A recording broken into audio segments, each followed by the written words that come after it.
एक करोड़पति सेठ रात के समय अपने चेहरे को कपड़े से कवर करके छुपते छुपाते एक झोपड़ी के अंदर पहुंचता है, जो झोपड़ी झोपड़पट्टी के अंदर थी। और वहां पर आते वक्त वह बार बार पीछे मुड़कर देख रहा था कि कोई उसे यहां पर आता हुआ नहीं देख ले। रात काफ़ी ज़्यादा हो गई थी और उस झोपड़े के अंदर एक महिला रहा करती थी, जो महिला उनके घर में नौकरानी का काम किया करती थी। और वहां आकर जैसे उस महिला को देखता है तो पूरी तरह से हैरान और भौचक्का सा रह जाता है। कौन थी वह महिला और किस वजह से करोड़पति व्यक्ति उसे देखकर इस तरह से रह गया था, पूरी सच्चाई के बारे में जानने के लिए वीडियो को अंत तक जरूर देखें। मुंबई शहर के अंदर एक करोड़पति व्यक्ति रहा करता है जिसका नाम है धनराज। धनराज जिसकी उम्र 45 साल है और उसकी कई सारी कंपनियां हैं अलग अलग शहरों में। उसके घर में उसकी पत्नी है जिसका नाम सावित्री है और एक उसका बेटा है जिसका नाम है विनीत। विनीत जो कि पढ़ लिख कर अब इस काबिल हो गया है कि वह अपने पिता का बिजनेस में हाथ बटा सकता है। तो इसी वजह से जो विनीत होता है उसने अपने पिता को अब घर पर बैठने के लिए कह दिया है और खुद जाकर कंपनियों का लेखा जोखा देखा करता है और कई कई महीनों तक घर से बाहर भी रहा करता है। धनराज अपनी पत्नी सावित्री से बहुत ज्यादा प्यार किया करता है और खुशियों के साथ अब घर रहकर अपने समय को व्यतीत कर रहा है, क्योंकि उसने अपनी जिंदगी में बहुत ज्यादा मेहनत की है और मेहनत करके इस मुकाम को हासिल किया है। और अब उसके दिन है कि वह बैठकर आराम से सब कुछ देखे और आगे की जिंदगी को आराम से व्यतीत करे। बेटा विनीत भी इस बात को देखकर बड़ा ही खुश है, लेकिन तभी इस परिवार के ऊपर मुसीबतों का पहाड़ टूट पड़ता है। जो धनराज की पत्नी सावित्री होती हैं, उनको अचानक से कोई ऐसी बीमारी हो जाती है जिस बीमारी के चलते कुछ दिनों बाद उसकी मौत हो जाती है। जैसे सावित्री की मौत होती है तो जो धनराज होता है वह सावित्री से बहुत ज्यादा प्यार किया करता था और सावित्री की मौत उसे अंदर तक तोड़ देती है, अंदर तक हिला देती है। और इसके बाद वह काफ़ी ज़्यादा मायूस सा रहने लगता है। ना तो अच्छी तरह से खाना पीना खाया करता और ना ही अच्छी तरह से घर के अंदर रहा करता, वह तो ऐसे ही पड़ा रहा करता। और जैसे ये बात बेटा विनीत को पता चलती है तो वह इस बात के बारे में चिंता करने लगता है, लेकिन वो कर भी क्या सकता था, क्योंकि बाप तो बाप था और माँ की मौत हो चुकी थी और माँ से वो प्यार किया करता था। इसी बात को लेकर बेटा विनीत परेशान तो रहता है, लेकिन उसके ऊपर ढेर सारी कंपनियों की जिम्मेवारी है और उन सभी कंपनियों की देखरेख उसी को करनी है। तो इसी वैसे विनीत अपने बिजनेस पर गौर देता है, लेकिन यहां पर पिता का काफी ज्यादा बुरा हाल होता है और धीरे धीरे करके जो पिता धनराज होता है वह डिप्रेशन की तरफ जाने लगता है। उनके घर का एक नौकर होता है जिसका नाम होता है सुभाष, और सुभाष जब अपने मालिक की यह हालत देखता है तो उसके बाद उन्हें बहुत बुरा लगता है, लेकिन वो करे भी तो क्या करे, क्योंकि वह भी इसमें कुछ नहीं कर सकता। जो कुछ भी हुआ था वह ऊपर वाले की वजह से हुआ था। इसके बाद जो धनराज होते हैं वह एक दिन अपने बेटे से मिलने के लिए दूसरे शहर में जाते हैं अचानक ऐसे ही, क्योंकि उनका दिमागी संतुलन थोड़ा सा खराब होने लगा था अपनी पत्नी को याद कर करके। तो ऐसे ही वो गाड़ी निकलवाते हैं और गाड़ी निकलवाने के बाद सीधा अपने बेटे विनीत के पास पहुंच जाते हैं। विनीत जैसे ही अपने पिता को यहाँ पर देखता है तो पूरी तरह से हैरान हो जाता है और सोचने लगता है कि पिताजी को अगर कोई ज़रूरी काम होता तो वह मुझे भी बुला सकते थे, लेकिन ये यहाँ पर क्यों आ गए। इसके बावजूद भी विनीत अपने पिता से मिलता है और जब वह पिता से यहाँ पर आने का कारण पूछता है तो पिता पहले तो कुछ भी नहीं बताता और लास्ट में कहता है कि बेटा मुझे तेरी याद आ गई थी तो इसी वजह से मैं यहाँ पर आ गया। लेकिन यहाँ पर आने के बाद उसका पिता अलग तरह की हरकतें कर रहा था और यह सब कुछ बातें विनीत को अंदर तक हिला देती हैं और वह सोचने लगता है कि ऐसा कैसे होगा, अगर पिताजी इसी तरह से रहे तो बहुत कुछ गड़बड़ हो जाएगा, ये भी मेरा साथ छोड़कर चले जाएंगे। यही बात सोच सोच कर जो बेटा विनीत होता काफ़ी ज़्यादा परेशान रहता है, लेकिन पिता को वहां से वापस भेज देता है। और इसके बाद जो सेठ धनराज होते हैं वह अपने घर के अंदर रहने लगते हैं, लेकिन उनकी जिंदगी में कोई भी रंग नहीं बचा था और वो तो जैसे तैसे करके अपना समय व्यतीत कर रहे थे। अगले ही दिन जब धनराज सेठ की आंख खुलती है सुबह सुबह तो उसे घर के अंदर एक महिला घूमती हुई दिखाई देती है, जिस महिला ने उसकी पत्नी की शॉल ओढ़ रखी थी क्योंकि सर्दियों का समय था। अब जैसे ही धनराज सेठ उस महिला को अपनी पत्नी की शॉल ओढ़े हुए देखता है तो एकदम से उस पर गौर देने लगता है और तभी फटाक से उससे पूछता है कि तुम कौन हो और यहाँ पर क्या कर रही हो और ये मेरी पत्नी की शॉल तुमने क्यों ओढ़ रखी है। तभी अचानक से जो महिला होती है उसका नाम होता है कुसुम। तो कुसुम उन्हें बताती है कि देखिए मुझे सर्दी लगी हुई थी और आज मैं नौकरी पर आई हूँ पहली बार आपके घर में, तो इसी वजह से मुझे ये शॉल मिली यहाँ पर ऐसी पड़ी हुई तो मैंने इसे ओढ़ लिया। अब यह यह बात सुनकर जो सेठ धनराज होते हैं वो थोड़े से हैरान तो होते हैं, लेकिन वो ज्यादा इस बात पर गौर नहीं देते और वहां से अपने नौकर सुभाष को ढूंढने लगते हैं। और जैसे उन्हें सुभाष मिलता है तो उससे उस महिला के बारे में पूछने लगते हैं। तो सुभाष बताता है कि मालिक, ये जो महिला है इसको मैंने ही काम पर रखा है, क्योंकि आपकी देखरेख के लिए अब कोई भी नहीं है और आपकी तबीयत भी खराब रहा करती है, तो क्यों ना मैंने सोचा कि इसे काम पर रख लूं, ये आपकी देखरेख अच्छे से कर लेगी और कोई भी कैसी भी दिक्कत नहीं है। अब इस बात को सुनकर जो धनराज सेठ रहता है वह ज्यादा रिएक्ट इस बात पर नहीं करता है और सब कुछ ऐसे चलने देता है।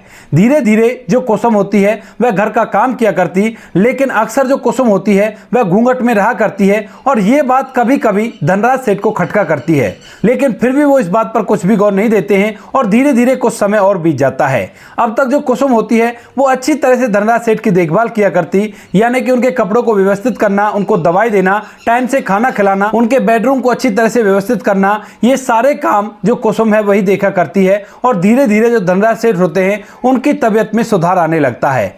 वहां पर कुसुम को काम करते हुए लगभग 3 महीने बीत जाते हैं और 3 महीने के अंदर जो धनराज सेठ होते हैं अपने किसी भी छोटे से छोटे काम के लिए सीधा कुसुम को आवाज लगाया करते हैं और उसे बुलाया करते हैं। लेकिन 3 महीने बाद एक दिन जो धनराज सेठ होते हैं वह ऐसे ही काम करते हुए कुसुम को अपने पास बुलाते हैं और बुलाने के बाद पूछने लगते हैं कि कुसुम, तुम 3 महीने से यहाँ पर काम कर रही हो, लेकिन अब तक मैंने तुम्हें ढंग से नहीं देखा है, तुम अपना चेहरा क्यों छुपाया करती हो और कौन हो तुम और यहाँ पर काम करने की तुम्हारी मजबूरी क्या है। यानी कि धनराज सेठ अब तक पूरी तरह से स्वस्थ हो चुके हैं और कोई भी कैसी भी परेशानी नहीं है। इसके बाद जो कुसुम है वो कहने लगती है कि साहब, मैं किस्मत की मारी हुई हूँ, मेरे पति की मौत तो काफी दिन पहले हो चुकी थी, लेकिन मेरा एक बच्चा था और उस बच्चे की देखरेख मैं अच्छी तरह से कर रही थी। लेकिन जैसे ही बच्चा 18 साल का होता है तो उसी दौरान उसको अचानक से एक बीमारी होती है और बीमारी के चलते पैसों की कमी से उसकी मौत हो जाती है और इसके बाद मैं पूरी तरह से अकेली हो गई हूँ, मेरा कोई भी परिवार नहीं है। मैं पासी की झोपड़पट्टी में रहा करती हूँ और यहाँ पर जो आपके घर पर काम किया करता है सुभाष, उसने मुझे बताया कि सेठ को देखभाल करने वाली नौकरानी की जरूरत है, तो मैंने सोचा क्यों ना आपके घर में काम कर लिया जाए। तो धनराज सेठ कहता है कि वो बात तो ठीक है, लेकिन तुम अपना चेहरा मुझे क्यों नहीं दिखाया करती हो। तो वो कहने लगती है कि साहब, मैं किसी को भी अपना चेहरा नहीं दिखाया करती, क्योंकि कई बार मेरे चेहरे को देखने की वजह से लोगों के काम बिगड़ जाया करते हैं और लोग मुझे मनुष्य मनुष्य कहकर संबोधित किया करते हैं। तो मैं नहीं चाहती कि मेरी वजह से आपका कोई काम बिगड़े और इसी वजह से मैं चेहरे को नहीं दिखाया करती हूं और ना ही आपको दिखाऊंगी। इस बात को सुनकर धनराज सेठ थोड़ी देर तक सोचता है और सोचने के बाद सब कुछ ऐसे रहने देता है।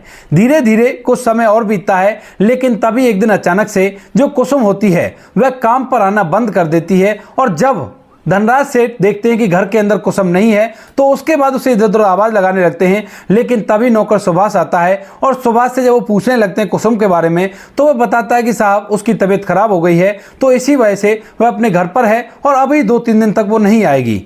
यह बात सुनकर धनराज सेठ को एक अजीब सी बेचैनी काटने लगती है और वह चुप तो हो गए थे, लेकिन वो बार बार कुसुम के बारे में सोच रहे थे, क्योंकि अब तक कुसुम उन्हें बहुत अच्छी लगने लगी थी, जिस तरह से वो उसका अच्छे से ख्याल रखा करती थी। यहाँ पर जो धनराज सेठ होते हैं वह अपनी पत्नी सावित्री को भी याद करना पूरी तरह से भूल गए थे। केवल कुसुम ही उनके आगे पीछे घूमा करती और उसी के ख्याल उसके दिमाग में आया करते। कोई भी काम उसे याद आया करता तो फौरन से वो कुसुम को बुलाया करता और उस काम को अपने को करवाया करता। इसी वजह से उसे कुसुम की बहुत ज्यादा याद आती है, लेकिन फिलहाल वो अपनी भावनाओं पर कंट्रोल करता है और दिन भर ऐसे घर के अंदर रहता है। इसके बाद जो धनराज सेठ होते हैं पूरे दिन भर कुसुम के बारे में सोचते रहते हैं कि उसे क्या हुआ होगा, कहीं वह ज्यादा बीमार तो नहीं है, इसी तरह के ख्याल उसके दिमाग में आते रहते हैं। धीरे धीरे शाम हो जाती है और जैसे ही शाम होती है तभी जो धनराज सेठ होते हैं उनसे नहीं रहा जाता और उसके बाद वे सुभाष के पास जाते हैं और सुभाष से कुसुम के घर के बारे में पूछने लगते हैं कि कुसुम का घर कहाँ है, मुझे उसके घर के बारे में बताओ, क्योंकि मैं उसका हालचाल जानने के लिए जाना चाहता हूं, उसने मेरी बहुत अच्छे से देखभाल की है। अब इस बात को सुनकर जो सुभाष होता है वह उनसे मना करने लगता है, कहता है कि साहब, आप इतने करोड़पति व्यक्ति होकर उस छोटी सी झोपड़पट्टी में जाओगे, ये बिल्कुल भी अच्छा नहीं लगता। तो उसके बाद धनराज सेठ पहले तो इस बात पर सोच विचार करते हैं, लेकिन उसके बाद कहते हैं कि नहीं नहीं, मुझे देखकर जरूर से आना होगा, क्योंकि वो हमारे घर की नौकरानी है और इतना हमारा फर्ज बनता है। तो उसके बाद जो सुभाष होता है उन्हें उसका घर का एड्रेस बता देता है और कहता है कि साहब, ऐसे मत जाना, अगर आप ऐसे जाओगे तो उसके ऊपर लोग तरह तरह की उंगलियां उठाएंगे और इन बातों से वो काफी ज्यादा परेशान रहा करती है। इस बात को सुनकर धनराज सेठ भी उसकी बातों को समझते हैं, तो इसीलिए जो धनराज सेठ होते हैं वो थोड़ा और समय का वेट करते हैं और जैसे ही थोड़ी सी रात हो जाती है तो उसी समय अपने चेहरे को कपड़े से कवर करके छुपते छुपाते उस झोपड़पट्टी में पहुंचते हैं और बताए गए एड्रेस पर पहुंच जाते हैं। वहां पर जाने के बाद वह उस झोपड़ी के अंदर घुस जाते हैं जिसके अंदर कुसुम रहा करती थी। और वहां पर जो कुसुम होती है आज उस झोपड़ी के अंदर ऐसी बैठी हुई थी और जैसे ही धनराज सेठ कुसुम को बिना घूंघट के देखते हैं तो एकदम से देखते ही रह जाते हैं। अब जैसे कुसुम धनराज सेठ को अपनी झोपड़ी के अंदर आता हुआ देखती है तो एकदम से अपने पल्लू को उठाकर घूंघट करने लगती है, लेकिन तब तक धनराज सेठ उसके चेहरे को अच्छी तरह से देख चुका था और देखने के बाद धनराज सेठ अलग तरह के विचार अपने मन में लाने लगता है। लेकिन तभी अचानक से उसे ज्ञात होता है कि इसने तो मेरी बहुत अच्छी सेवा की है और इसके लिए मैं इसकी मदद करने के लिए यहां पर आया हूं। उससे कहने लगता है कि तुम आज नौकरी पर नहीं आई, तो इसी वजह से जब मैंने सुभाष से पूछा कि तुम क्यों नहीं आई हो तो उसने बताया कि वो बीमार है और मैं यहां पर तुम्हारा हालचाल जानने के लिए आ गया। कोई बात नहीं, नौकरी पर भले ही मत आओ लेकिन अपना अच्छे से इलाज करवा लेना और ये लो कुछ पैसे, इन पैसों से अच्छे से इलाज करवाना और जब तुम अच्छी तरह से ठीक हो जाओ उसके बाद ही काम पर आना, उससे पहले बेशक से आने की कोशिश मत करना। कुसुम जो अभी तक अपने आप को संभाल चुकी थी वो कहने लगती है कि नहीं साहब, इन पैसों की कोई जरूरत नहीं है। लेकिन धनराज सेठ कहते हैं कि नहीं नहीं कोई बात नहीं, इन पैसों को रख लो, अगर जरूरत पड़े तो इस्तेमाल में ले लेना वरना इन्हें वापस लौटा देना जब तुम मेरे घर पर आओगी। ऐसा कहकर धनराज सेठ 5,000 रुपए कुसुम को दे देता है और चुपके से वहां से वापस लौटने लगता है। धनराज सेठ भी अपने घर पर पहुंच गया था और वहां जाकर अपने बंगले में आराम करने लगता है। लेकिन बार बार कुसुम का वो चेहरा जो आज उसने पहली बार देखा है वो उसकी आंखों के सामने आ रहा था और वह सोचने लगता है कि ये मेरे साथ क्या हो रहा है। इस बात से वो काफी ज्यादा परेशान रहता है, लेकिन जैसे तैसे करके उसकी आंख लग जाती है और उसके बाद दूसरे दिन सुबह होती है। सुबह उठते ही उसके दिमाग में कुसुम का ख्याल और उसके बाद वह सुभाष से कुसुम के हालचाल के बारे में पूछने लगता है। तभी जो सुभाष होता है वो कहने लगता है कि मालिक, आप रात को ही तो गए थे उसका हालचाल देखने के लिए, तो रात में कौन सी दिक्कत आ गई होगी? कोई भी दिक्कत नहीं है। तभी जो धनराज सेठ होते हैं वो कहते हैं कि हाँ हाँ मुझे भी पता है कि रात में कोई दिक्कत नहीं आई होगी, लेकिन तुम उसके हालचाल के बारे में बराबर पता करते रहना और मुझे उस बारे में बताते रहना। इसके बाद धीरे धीरे 2 से 3 दिन बीत जाते हैं और 2-3 दिन तक लगातार जो धनराज सेठ हैं कुसुम के हालचाल के बारे में पूछते रहते हैं। और इसके बाद तीसरे दिन शाम के समय जो कुसुम होती है वह काम पर वापस लौट आती है और जैसे ही धनराज सेठ अब कुसुम को देखते हैं तो एकदम से पूरी तरह से खुश हो जाते हैं। यहां पर आने के बाद कुसुम ने फिर से अपना चेहरा कवर कर लिया था, लेकिन इस बार जो धनराज सेठ होते हैं वो उसे मना कर देते हैं और कहते हैं कि कोई बात नहीं कुसुम, यहां पर कोई और नहीं है तुम्हें देखने वाला और यहां पर तुम बिना पर्दे के काम कर सकती हो, मुझे कोई भी आपत्ति नहीं होती है। इसके बाद जो कुसुम होती है वहां पर ऐसे ही काम करने लगती है। लगभग 2 से 3 दिन बीत जाते हैं और 2-3 दिन बाद अचानक से उसका बेटा विनीत वापस लौट आता है, क्योंकि अब तक विनीत को बाहर गए हुए 4 महीने हो गए थे, लेकिन इन 4 महीनों के अंदर कभी भी जो पिता है उसने बेटे को फोन नहीं किया था, यहां तक कि उसे मिलने की बात भी नहीं की थी। तो वह इस बात से काफी ज्यादा हैरान था। विनीत जैसे ही घर के अंदर आता है तो वहां पर कुसुम को देखता है और देखने के बाद अपने पिता से पूछने लगता है कि पिताजी ये कौन है और पिछले 4 महीनों से आपने मुझे कांटेक्ट क्यों नहीं किया? तो उसके बाद जो धनराज सेठ होते हैं उनके पास इस बात का कोई भी जवाब नहीं था कि उन्होंने आखिर क्यों अपने बेटे से कांटेक्ट नहीं किया। लेकिन तभी वह कुसुम के बारे में उसे बताने लगते हैं, कहते हैं कि बेटा इसे सुभाष ने रखा था काम पर, बहुत अच्छे से काम किया करती है, हमारा अच्छे से ख्याल रखा करती है। तभी जब विनीत घर के अंदर आ जाता है और 2-3 दिन वो यहाँ पर रुकने के लिए आया था, तो जो कुसुम होती है विनीत का भी अच्छे से ख्याल रखती है, खाने पीने का, उसके रहने सहने का हर तरह से वो ख्याल रखा करती है। और इस बात को देखकर विनीत को बड़ी खुशी होती है। अपने पिता से कहने लगता है कि पिताजी अब बहुत दिन हो गए हैं माँ की मौत हुए, तो मेरे ख्याल से अब आपको दूसरी शादी कर लेनी चाहिए। अब इस बात को सुनकर जो सेठ धनराज हैं वो चौंक जाते हैं और कहने लगते हैं कि क्या कहा बेटा, दूसरी शादी? मैं भला दूसरी शादी क्यों करूंगा और शादी करने का फायदा ही क्या है? तो वो कहने लगता है कि बाबूजी दूसरी शादी आपको इसलिए करनी होगी क्योंकि ये तो नौकरानी है, न जाने कब यहाँ से चली जाए, उसके बाद भी तो आपको कोई चाहिए जो आपका ख्याल रख सके। कल कला को हमारी शादी हो गई तो हमारा बड़ा बिजनेस है, हम लोग कहीं और जगह सेटल हो जाए, तो आपके साथ भी तो कोई जीवन साथी होना चाहिए। आपकी एज की मैं आपके लिए कोई लड़की ढूंढ देता हूं और उसी से आपकी शादी करा देता हूं। अब यह बात सुनकर जो सेठ धनराज होता है वह एकदम से हैरान हो जाता है और कहने लगता है कि नहीं बेटा, इस उम्र में अगर मैं शादी करूंगा तो लोग तरह तरह की बातें करेंगे, लेकिन यहां पर बेटा होता है कि लोगों की आप चिंता मत करो, लोगों का तो काम है एक दूसरे के बारे में अलग तरह की बातें बनाना, उनको कोई भी चीज रास नहीं आती, लेकिन मेरे लिए आपकी जिंदगी जरूरी है। तो आप ऐसा करो आप बस शादी के लिए हामी भरो और मैं आपके लिए लड़की ढूंढता हूँ। तभी जो धनराज होता है वह अपने बेटे से कहने में हिचकता है, लेकिन इतनी देर में वहां पर सुभाष आ जाता है और सुभाष कहने लगता है कि छोटे मालिक, अगर आपको मालिक की शादी करानी है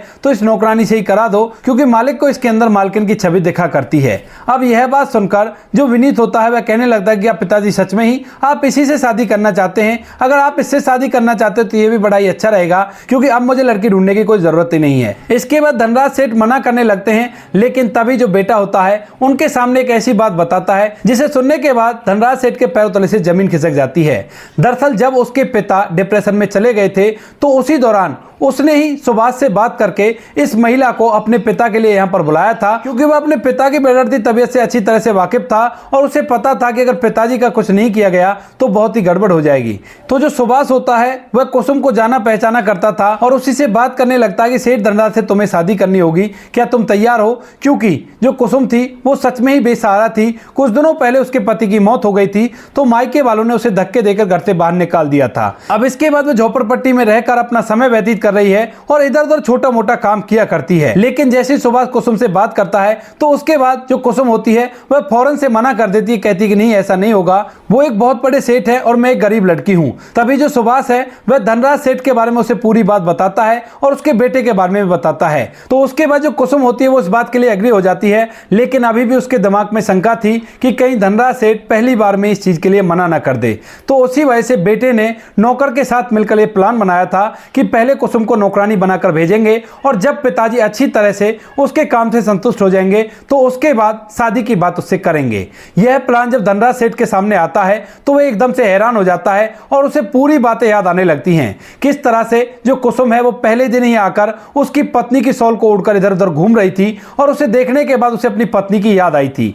धीरे धीरे कुसुम का वो तरीका, जो तरीके उसकी पत्नी इस्तेमाल किया करती थी, उन सभी तरीकों के बारे में विनीत ने उसे बताया था और इसी वजह से जो धनराज सेठ हैं वह उसे अपनी पत्नी की दर्जा देने के लिए तैयार हो जाते हैं। इसके बाद जो बेटा विनीत होता है वह कुसुम से उसकी शादी करा देता है और कुसुम की जिंदगी भी अब अच्छी तरह से व्यतीत होने लगती है।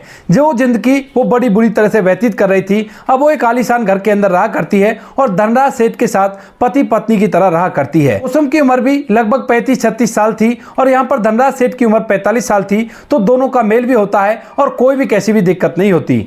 लोगों को इधर उधर पता चलता है तो 2-3 दिन तक तो लोग तरह तरह की बातें बनाते हैं, लेकिन उसके बाद सभी लोग इस बात को भूल जाते हैं और धनराज सेठ आज तक भी कुसुम के साथ समय व्यतीत कर रहा है। और जब भी कभी विनीत वहां पर आया करता तो कुसुम एक मां की तरह उसे लाड दुलार किया करती और अच्छी तरह से समय व्यतीत हो रहा है।